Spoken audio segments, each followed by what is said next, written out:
This is Mista Hill Goddess with Luna Sage.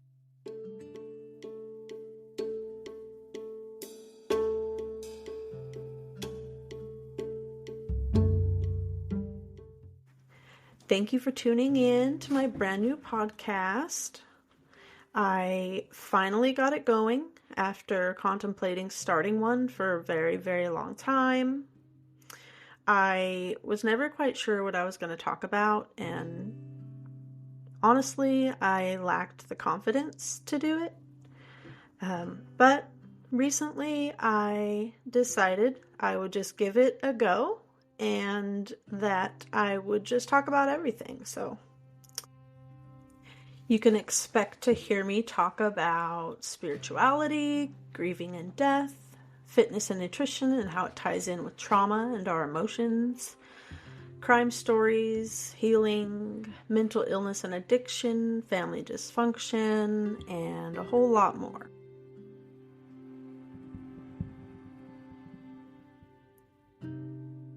For tonight's episode, I want to give a trigger warning.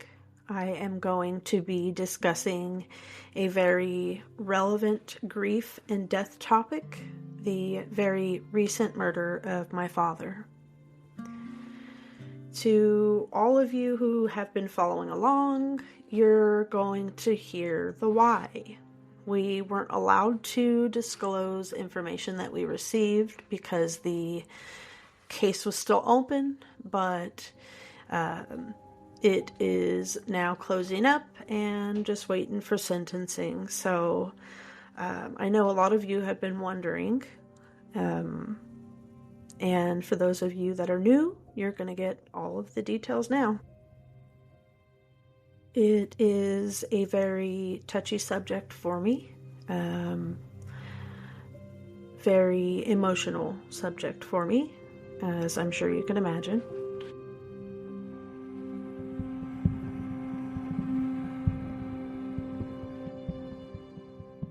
On October 14th of this past year, at 12:50 p.m., I received a call from my mom while I was at school. When I saw my phone light up and saw my caller ID, I knew immediately something was wrong. I had just talked to her a couple minutes before that while I was on my lunch break and told her I was getting ready to go in. She asked me where I was, and I said I was inside the building, and she told me she needed me to try to stay calm. I asked her, what is going on? And she said, Janice shot your dad, and he didn't make it, Cece. All I could say was, what? What do you mean? I instantly went into shock. There are some blurs, but mostly I know that my learning leader came up to me to see what was wrong because I had started yelling. I couldn't speak, so I gave her my phone and my mom explained to her what was going on. And they took me into the office and, away from all of the other students and everything. The night before, my aunt killed my dad. His own sister killed him. At that point, I had no idea why. All I knew was that she had shot him in the head and he didn't survive. Later on, I found out the rest. In pieces. First, I found out that he was shot. Then I found out he was shot in the head. Then I found out why he was shot. And I was shocked, and I'm sure everyone else was as well.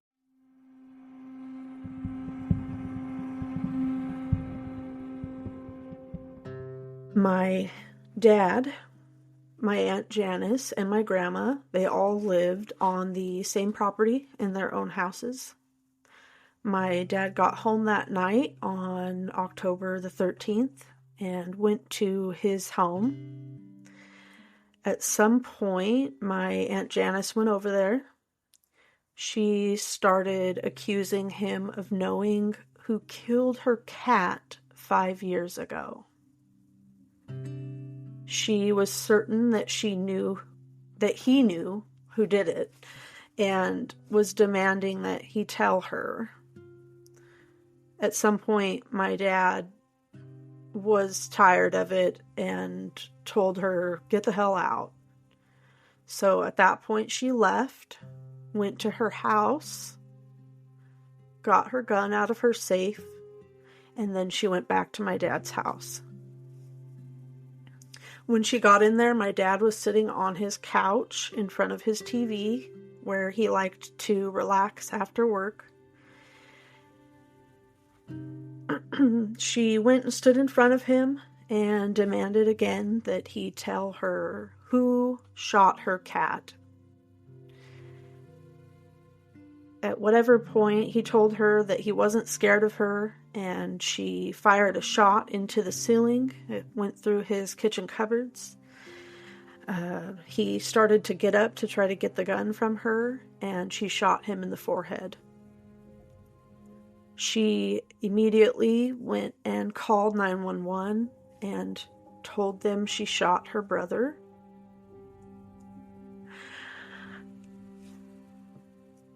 When they arrived, she was extremely intoxicated. Eventually, they were able to distinguish that she had shot him. They originally thought maybe this was a suicide. They weren't able to understand her very well on the 911 call. And then in person, they weren't able to really understand her very well either. They said that she was yelling and speaking very quickly and incoherently. She was extremely intoxicated. They found him slumped over on his couch, and he immediately went into arrest. They began life-saving measures, and then he was airlifted to a nearby hospital. He died 2 hours after being shot. She was charged with second-degree murder and first-degree burglary. I still can't wrap my mind around it. Even now, I have this heaviness and this pain in my chest, and it radiates through my back, and my mind feels kind of funny. Like, how is this real? It's painfully real, and at the same time, it's like a nightmare. Like, at any time, I'm gonna wake up, but then I don't. This past Friday, we found out that the psychiatrist for the defense team diagnosed her as schizophrenic. Because of this, the DA offered her 10 years for the murder charge and 2 years for the burglary charge.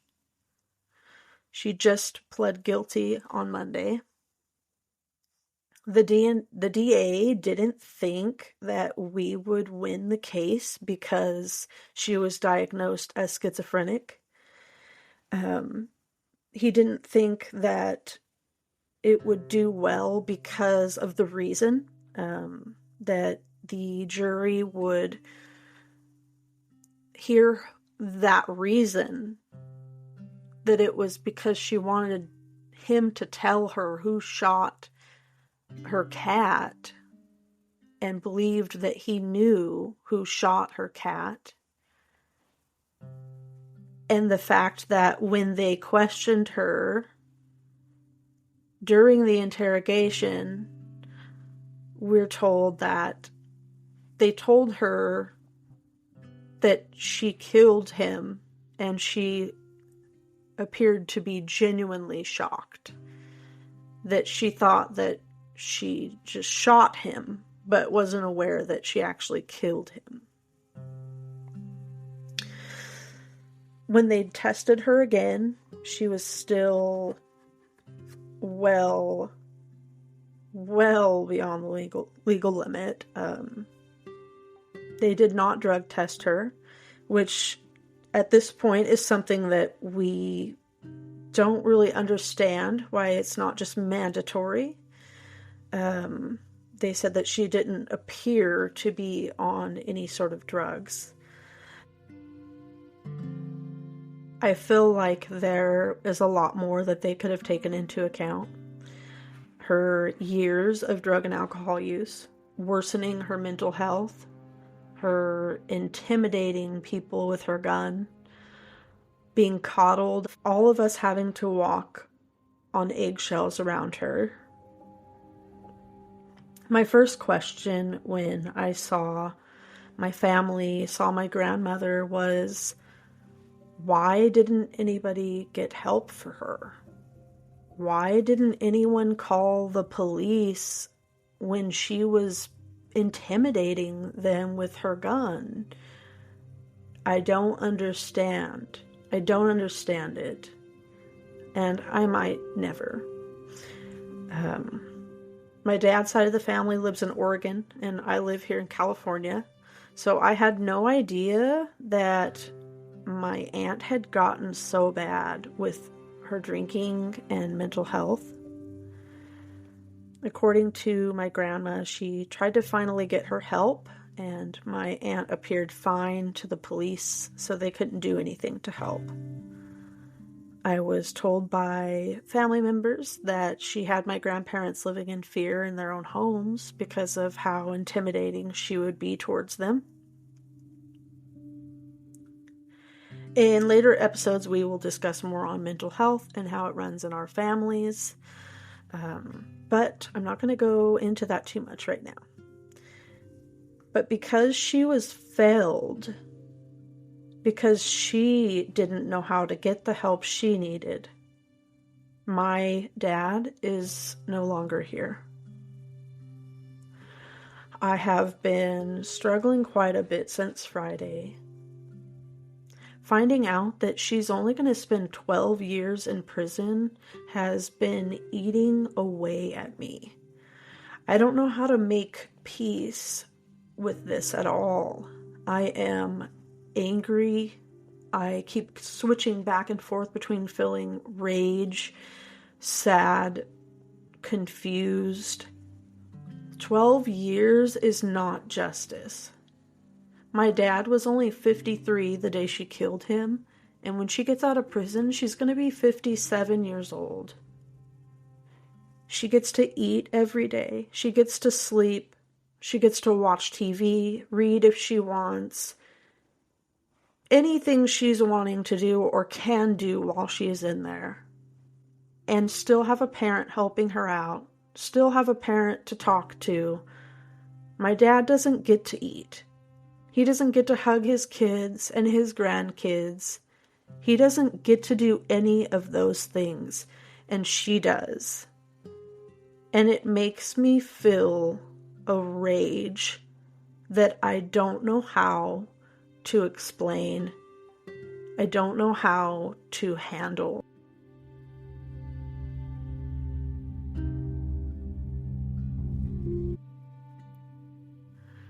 My dad moved to Oregon when I was just a kid.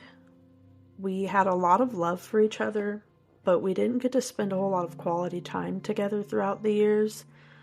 One of my biggest struggles throughout my life has been the heartache of not feeling like I had a dad. He wasn't present for me. He was an amazing man. He was an amazing father to my brothers up in Oregon. He loved me very much, but we lost out on a lot of time together.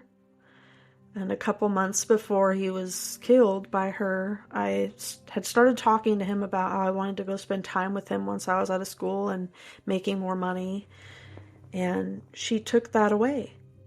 She took away all of the memories that we could have made, that him and my son could have made. 12 years doesn't seem like very much time for something like that, does it? My life has completely changed since I lost him.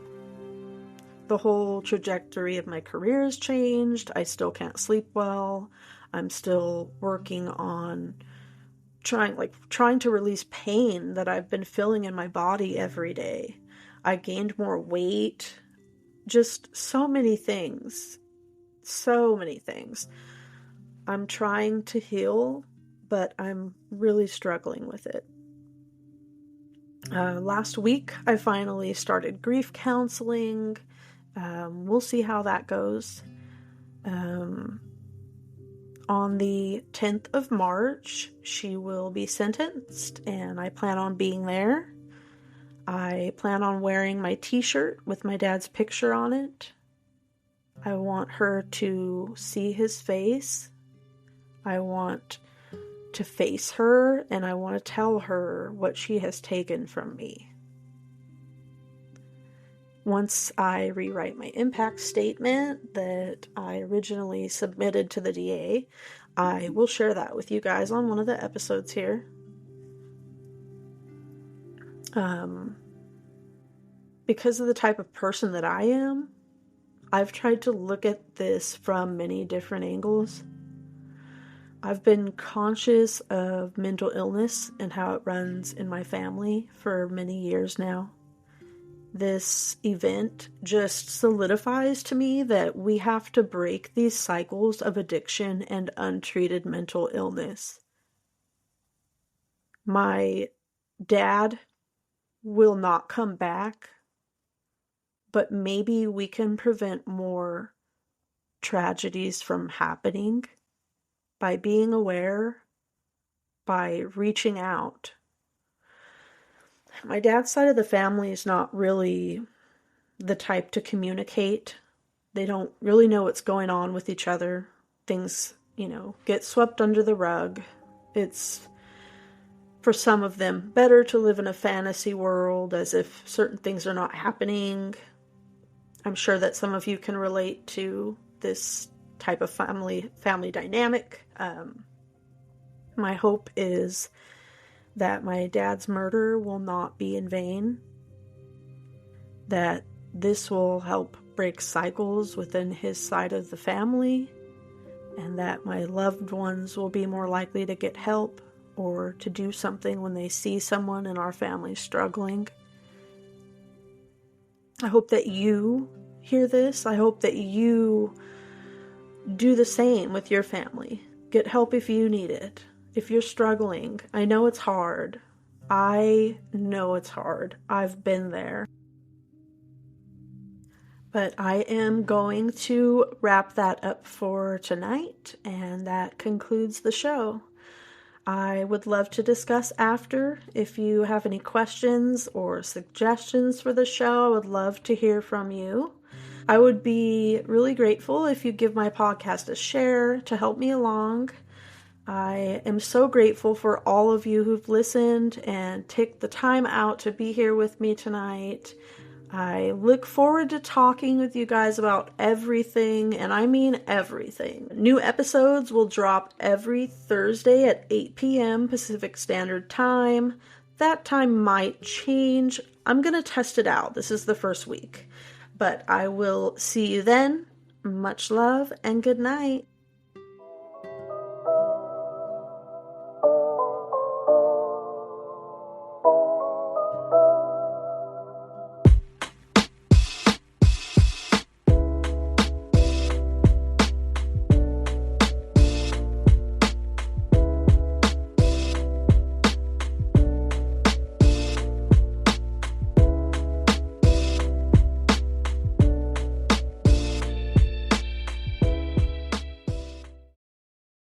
Music by freebeats.io